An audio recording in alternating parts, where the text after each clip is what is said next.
Hello guys, welcome to my channel. तो आज हम पढ़ेंगे सोशियोलॉजी का chapter social stratification. Social stratification का क्या मीनिंग है कि हमारी सोसाइटी कैसे कैसे डिवाइडेड है इन डिफरेंट कास्ट और क्लासेस। तो सबसे पहले जो मैंने 8 पॉइंट्स लिखे हुए हैं, इनका मीनिंग क्या है कि ये है हमारे आईएनसी के अकॉर्डिंग इस चैप्टर का सिलेबस।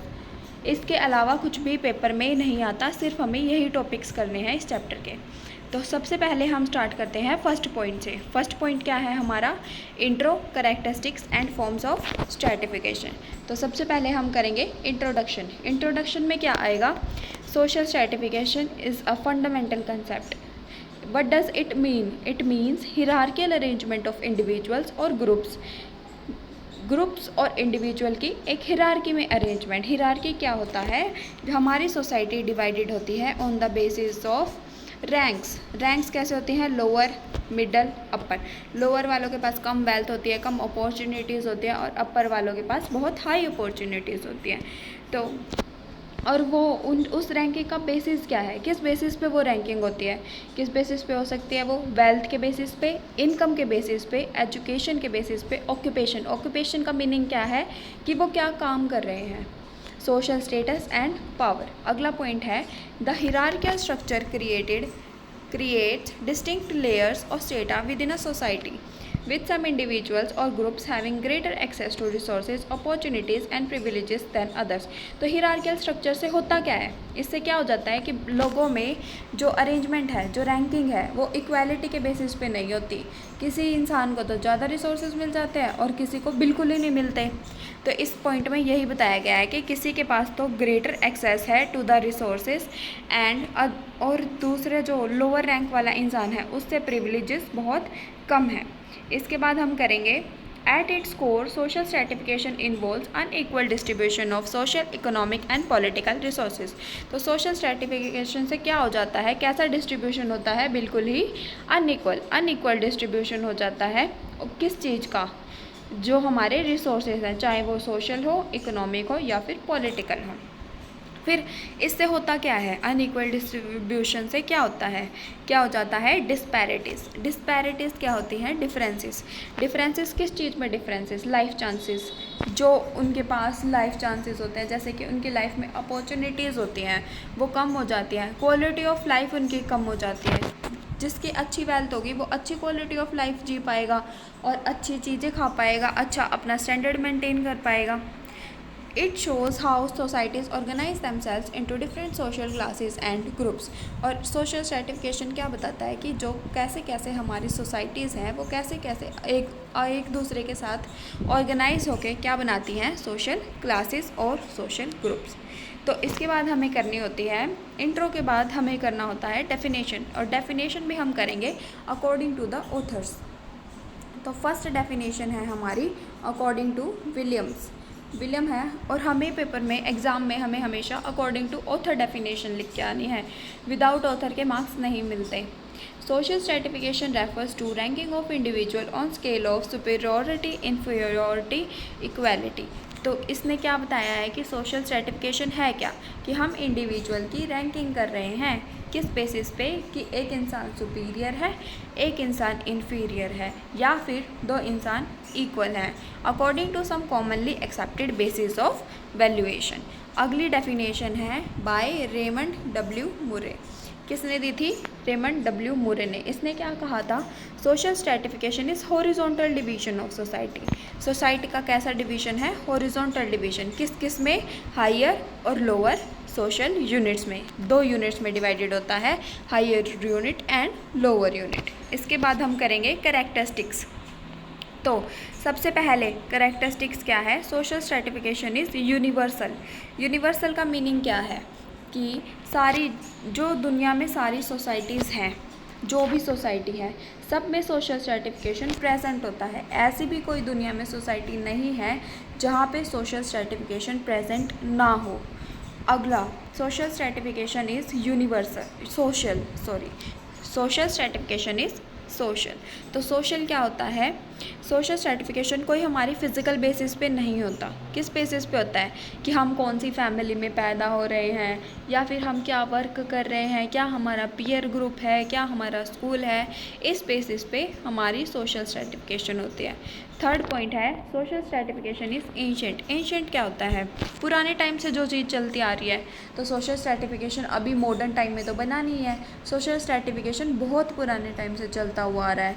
एंशिएंट टाइम में जो इंडिया में क्या स्ट्रैटिफिकेशन थी?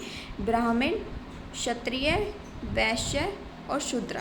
ब्राह्मण को टॉप मोस्ट माना जाता था और वैश्य और शूद्र को लोअर कास्ट माना जाता था। तो ये बहुत पुराने समय से हमारी ये रैंकिंग चलती आ रही है।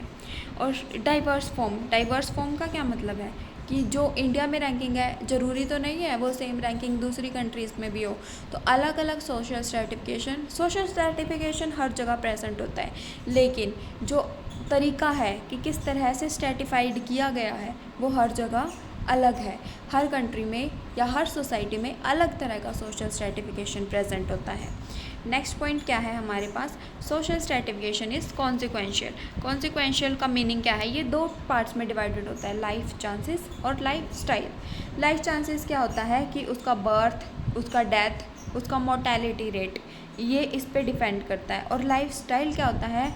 कि उस पर्सन का लाइफ स्टाइल क्या है, उसकी फैमिली बैकग्राउंड क्या है, वो कौन सी क्लास से डिपेंड करता है। तो इसका मतलब ये था। अगला पॉइंट हम करेंगे फॉर्म्स ऑफ स्ट्रैटिफिकेशन। स्ट्रैटिफिकेशन किस किस बेसिस पे हो सकता है, क्या क्या फॉर्म्स हैं स्ट्रैटिफिकेशन की? तो फर्स्ट फॉर्म है स्ट्रैटिफिकेशन की एज सेट सिस्टम। तो पहला स्ट्रैटिफिकेशन किस बेसिस पे होता है? एज के बेसिस पे। ये किस बेसिस पे होता है? On the basis of age. और इसमें अथॉरिटी किसको मिलती है? जो एज में सीनियर होगा, जो सबसे बूढ़ा इंसान होगा फैमिली में, उसको हम अथॉरिटी दे देंगे। नेक्स्ट है हमारा कास्ट सिस्टम। कास्ट सिस्टम में क्या होता है? Hereditary endogamous social group. Hereditary का क्या मतलब है? जो हम पुराने समय से, जो हमारे बर्थ से डिफाइन होता है। इसमें पर्सन की रैंक किस बेसिस पे होती है? By birth. जिस कास्ट में वो पैदा हो जाएगा वो उसी कास्ट का रहेगा, वो बड़ा होकर उस कास्ट को चेंज नहीं कर सकता। एग्जाम्पल मैंने आपको अभी बताए थे, ब्राह्मण, वैश्यस, क्षत्रियस एंड शूद्रस। इसके बाद अगला पॉइंट है हमारे पास क्लास सिस्टम। इसमें स्ट्रैटिफिकेशन हम किस बेसिस पे करेंगे? क्लास के बेसिस पे। क्लास क्या होता है? कि वो एक इंसान का लाइफ स्टाइल कैसा है, ठीक है। तो क्लास किस बेसिस पे बन जाएगी? कि उसके पास कितनी वेल्थ है, कितना उसके पास पैसा है, या फिर उसका ऑक्यूपेशन कैसा है। जिसके पास जितना अच्छा ऑक्यूपेशन होगा उसके पास उतनी अच्छी वेल्थ होगी। और ये हमारी जेनेटिक्स या फिर हमारे बर्थ से डिफाइन नहीं होती। हम अपनी क्लास को अपने लाइफस्टाइल में अच्छी अच्छी अपॉर्चुनिटीज़ ग्रैब करके भी चेंज कर सकते हैं। एक लोअर क्लास का इंसान after getting a good job, एक अच्छी जॉब लेके वो अपर क्लास में भी जा सकता है। नेक्स्ट डिवीजन है स्टेट सिस्टम। स्टेट का मीनिंग क्या होता है? Social class. तो स्टेट क्या है? सिस्टम ऑफ मेडिवल यूरोप में सबसे ज़्यादा चलता आया था। इसमें क्या एम्फेसिस दिया जाता है? बर्थ पे और वेल्थ पे। पोजेशंस क्या होता है? उसके पास कितनी चीज़ें हैं, ज़मीनें वगैरह, उन्हें कहते हैं पोजेशंस। तो इसमें एक लाइन हमें कही गई थी बार बार, each state has a state. तो एक स्टेट होता है। स्टेट का मीनिंग क्या है? एक क्लास, चाहे वो अपर हो, चाहे मिडल हो, चाहे लोअर हो। और स्टेट का मतलब क्या दिया हुआ है इसमें? स्टेटस, पावर या फिर रोल। स्टेटस, पावर, रोल का क्या मतलब है? कि भाई उस सोशल क्लास का क्या काम है। एक सोशल क्लास का पर्टिकुलर एक काम असाइंड होता था। नेक्स्ट सिस्टम है स्लेवरी सिस्टम क्या होता है? स्लेव क्या होते हैं? नौकर। तो ये किस बेसिस पे होता है? इकोनॉमिक बेसिस पे। जिनके पास पैसे नहीं होते वो हायर कास्ट और क्लासेस वाले लोगों के घर जाके नौकरी करते हैं और नौकर होते हैं। और जो हर स्लेव का कोई ना कोई एक मास्टर होता था, ठीक है। और जो वो मास्टर था ना, उसके पास अनकंट्रोलेबल या फिर अनलिमिटेड पावर थी ओवर हिज स्लेव। तो वो स्लेव से जो मर्जी करवा सकता था, उसको पूरा राइट था अपने स्लेव के ऊपर। सिक्स्थ पॉइंट है रेस और एथनिसिटी। तो रेस क्या होता है? Race is large category of people who share certain inherited physical characteristics such as skin, facial features, size of head। तो रेस क्या है? फिजिकल ट्रेट्स पे डिपेंडेंट है कि भाई बहुत सारे ग्रुप पीपल्स का ग्रुप है और उनकी जो फिजिकल कैरेक्टरिस्टिक हैं वो सेम हो जाएं, जैसे कि उसकी स्किन कलर, फेशियल फीचर्स या फिर साइज ऑफ हेड, उसे कहते हैं रेस। इसके बेसिस पे भी स्ट्रैटिफिकेशन हुआ था। अगला पॉइंट है एथनिसिटी। एथनिसिटी क्या है? एक कल्चरल ट्रेट है। इसमें क्या होता है? Ethnic group is defined as a common group of people with a common cultural heritage. Ethnic group क्या है? एक पीपल का एक कॉमन ग्रुप है, उसमें कोई रेस, स्किन कलर वगैरह सेम नहीं है। उसमें सेम क्या है? लैंग्वेज सेम हो सकती है, हिस्ट्री सेम हो सकती है, उनका ओरिजिन या फिर उनका लाइफस्टाइल सेम हो सकता है। Function of stratification. स्ट्रैटिफिकेशन का क्या फंक्शन है? फर्स्ट है हार्ड वर्क। ये हार्ड वर्क को एनकरेज करेगा। कैसे एनकरेज करेगा? लोअर कास्ट के पीपल अपर कास्ट को देख के, उनका लिविंग स्टैंडर्ड देख के मोटिवेट होंगे और वो बहुत ज़्यादा हार्ड वर्क करेंगे ताकि वो भी उनके जैसा लाइफ स्टैंडर्ड जी पाएँ। अगला है ensures circulation of elites. Elites क्या होते हैं? इसमें क्या होगा?